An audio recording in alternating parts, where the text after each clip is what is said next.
Welcome back to my channel.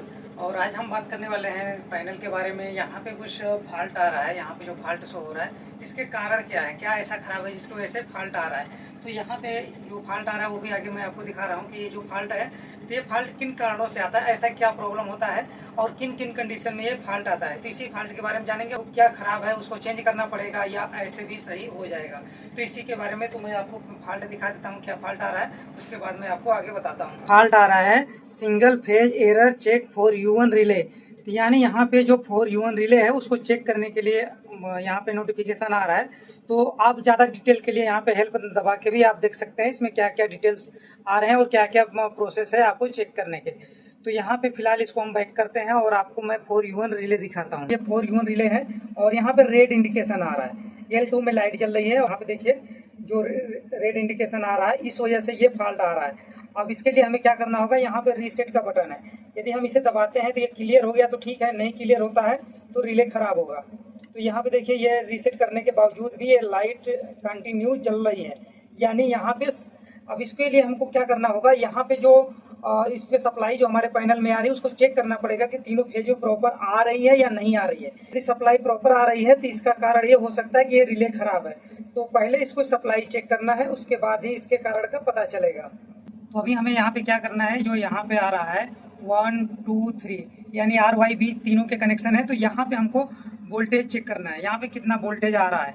यदि यहाँ 1 पे मीटर रखते हैं और दूसरा पॉइंट 2 पे, और इसी तरह करके तीनों को जो चेक करेंगे तो 420 वोल्टेज यदि आता है तो ये रिले पे सप्लाई जो है वो प्रॉपर आ रहा है। अभी इस रिले को हम चेंज करेंगे क्योंकि यहाँ पे तीनों फेज में सप्लाई प्रॉपर आ रही है और फिर भी फॉल्ट शो कर रहा है। तो यहाँ पे देख सकते हैं जो हमने फेज रिले और रिले मंगाया है वो हमारे पास आया हुआ है, जो खराब होने के कारण से।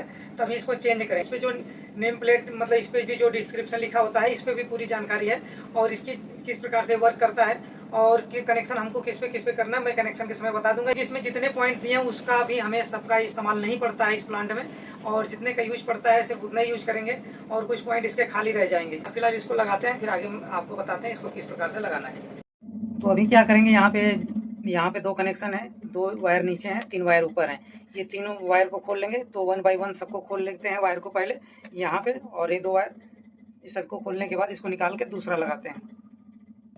तो यहाँ पे अभी सभी वायर हमने खोल लिया और इसको निकाल लेंगे क्योंकि पैनल ऑफ है और ऑफ कंडीशन में ही ये सब काम करते हैं पैनल का, क्योंकि यदि लाइट रहेगा तो शॉर्ट सर्किट हो जाएगा।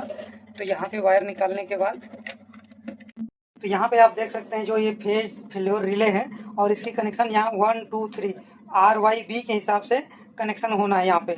और उसके बाद हमें ये यूज करना है तो सप्लाई हमने 6 और 8 7 और 8 नंबर पे हमने कनेक्शन किया है और उसके बाद 16 और 18 पे हुआ है। 16 और 18 का काम क्या है, आप यहाँ पे देखिए ये हो गया 16 और ये हो गया 18, यानी यहाँ पे ये ब्रेक रहेगा। ये यहाँ पे आपको लूप नहीं दिख रहा है, ये खाली दिख रहा है, यानी ये वायर शॉर्ट नहीं रहेगा। और यहाँ पे जो हमने 16 प्लस 18 पे जो हमने कनेक्शन किया है तो ये कनेक्शन क्या होगा, जैसे कि अभी मान लीजिए ये पॉइंट हमारा काम नहीं कर रहा है तो 13 और 15 यदि काम करता है तो हम इस पे भी यूज कर सकते हैं। तो फिलहाल अभी हमारा यहाँ पे कनेक्शन रेडी है। यहाँ पे ऊपर के RYB तीनों कनेक्शन कर दिए हैं और नीचे भी कर दिए हैं, सब कर दिए हैं। पैनल ऑन करके चेक करते हैं। अभी यहाँ पे ग्रीन लाइट आ रही है और इसकी एक खास बात और है, यहाँ पे मैं आपको बता दूं, यदि इसकी टेस्टिंग करनी है तो यहाँ पे टेस्ट बटन है, इस टेस्ट बटन को हम दबाएंगे तो रेड इंडिकेशन आ रहा है, मतलब ये वर्किंग में है।